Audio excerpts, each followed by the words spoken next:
आप सुन रहे हैं एजी एंटरटेनमेंट की धमाकेदार प्रस्तुति। सुनिया रे हमार बतिया हम सुतिले ना भर रतिया देख देख के मुस्कावे नींद न आवे उ सतावेले हो रोजो रात में एगो लड़की सपनवा में आवेले हो एगो लड़की सपनवा में आवेले हो सुन यारवा रे हमार बतिया हम सुतिले ना भर रतिया देख देख के मुस्कावे नींद न आवे उ सतावेले हो रोजो रात में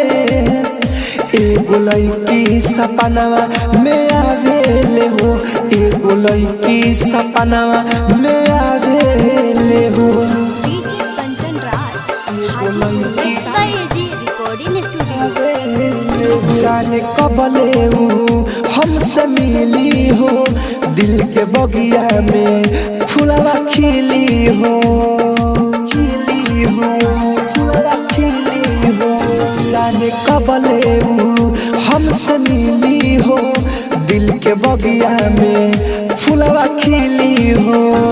हम मिलला दिलवा में बेकरार भइल हमारा ता सपने में वो से प्यारे भइल हमारा ता सपने में प्यार भइल सुन यारवा रे हमार बतिया हम सुतिल ना भर रतिया देख देख के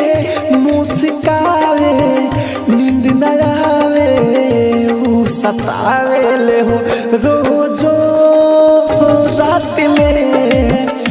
एगो लड़की सपनवा में आवेले हो एगो लड़की सपनवा में आवेले हो। DJ Kanchan Raj AG recording studio. प्यार के पाना के वो कहानी हई माहिर मुकेश के जिंदगानी हई प्यार के पाना के वो कहानी हई माहिर मुकेश के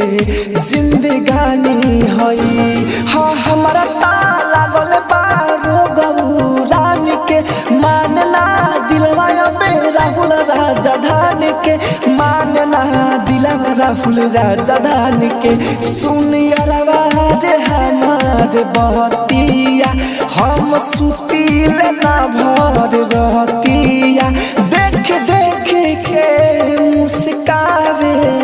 नींद न आवे उ सतावेले हो रोजो रात में एगो लड़की सपनवा में आवेले हो एगो लड़की सपनवा में आवेले हो।